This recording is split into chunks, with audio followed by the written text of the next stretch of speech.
sa 50 pesos mo, ma-enjoy mo na yung sarili mo, magbabike dito sa loob ng e-park. Ano ka dito, mag-ikot-ikot ka dito sa buong e-park hanggang gusto mo.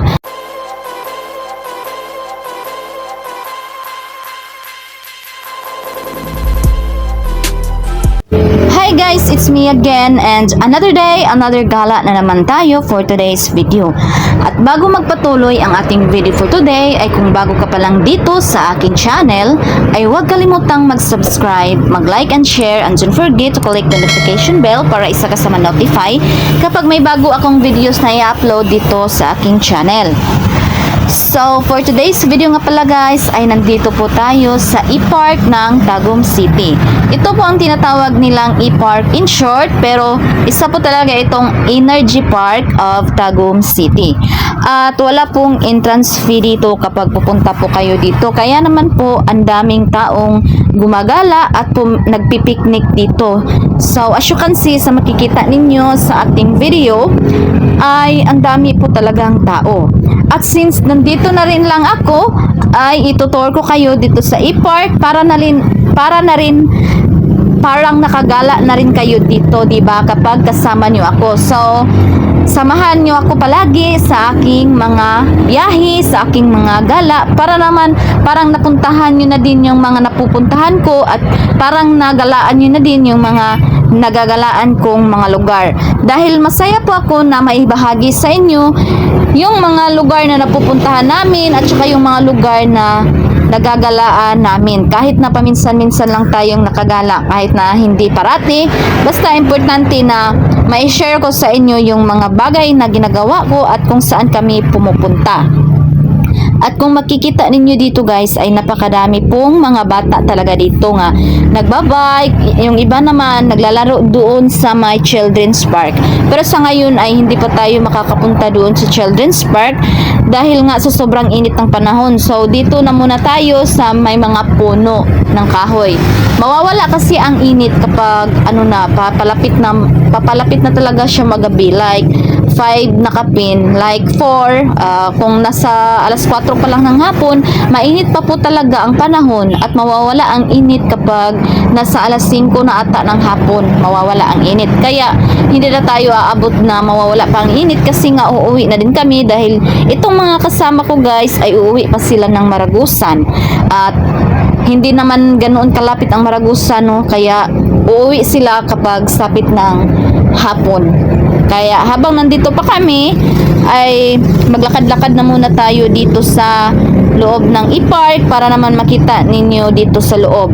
Ganito lang naman dito, mayroong mga semento yung dinadaanan ng mga tao dahil dito din dumadaan yung mga bike. At yung mga bata naman, even though yung mga mga dalaga at yung mga dalagito, ganon, magiging magiging masaya talaga sila pag pumunta sila dito kasi nga may pinaparintahang mga bike. Yung mga bicycle ba, pinaparintahan yun 50 pesos ata. Hindi ako sure kasi hindi naman ako nagrenta, pero I think parang 50 pesos yun ang renta nila. Isipin mo na lang sa 50 pesos mo, ma-enjoy mo na yung sarili mo, magbabike dito sa loob ng e-park.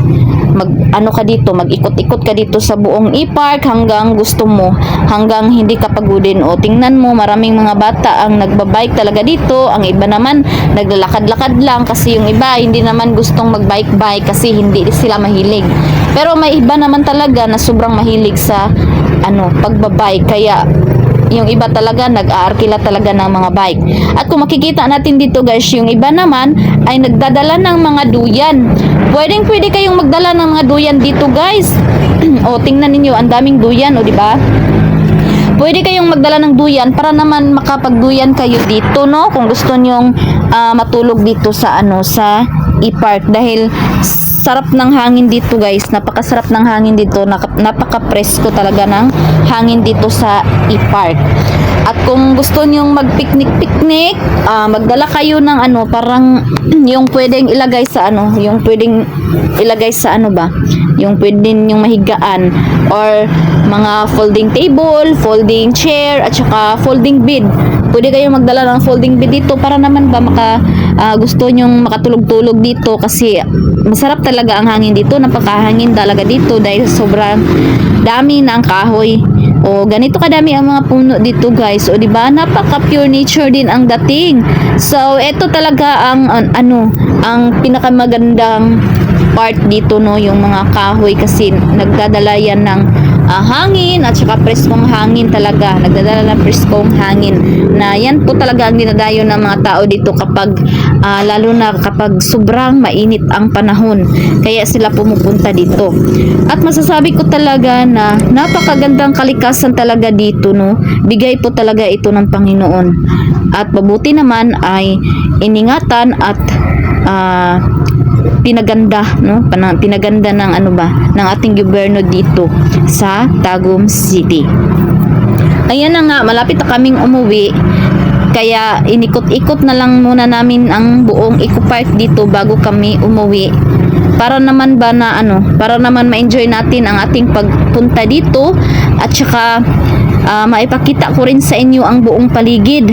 So nandito tayo sa sa mga puno. Hindi na kami pumunta doon sa My Children's Park kasi nga uuwi na kami dahil mainit talaga ang panahon. Hindi naman natin ma-enjoy ang moment doon kasi sobrang init, kaya dito na lang tayo sa ilalim ng mga puno, maglakad-lakad at para makalanghap tayo ng masarap na hangin. Kasi nga kapag nandito na tayo sa atin ay hindi na tayo makakalanghap ng masarap at preskong hangin. Puros na mababahong hangin yung malalanghap natin dahil sa mga usok ng mga motor at saka usok na galing din sa mga sasakyan, since nasa tabi po tayo ng daan. Nagtitinda po kasi tayo, kaya malapit po tayo sa sa mga mababahong hangin talaga. At saka since kahit na free entrance fee dito ay kailangan nyo pa rin magdala ng pera, pang allowance, pambili-bili ng pangkain-kain nyo dito, dahil kahit na walang entrance fee, may bayad naman yung mga pagkain dito. Gaya ng mga tubig na malamig, gusto mong uminom ng tubig na malamig, or gusto mong mag-ice cream, meron naman dito. Gusto niyo kumain ng manggang hilaw, meron naman dito, or mga chichirya. Maraming nagbebenta dito sa paligid, guys. Kaya kinakailangan po talaga ng pera, dahil hindi naman pwedeng gumala ng walang pera kahit na walang entrance fee. Kinakailangan po talaga ng pera, syempre. At bago magtatapos ang ating video for today, ay huwag kalimutang mag-subscribe, mag-like and share, and don't forget to click the notification bell para isa ka sa ma-notify kapag may bago akong videos na i-upload dito sa aking channel. At yun lang po ang ating ganap for today's video, guys. And bye-bye! Love you all and see you in my next video. Take care always, guys. Love you all.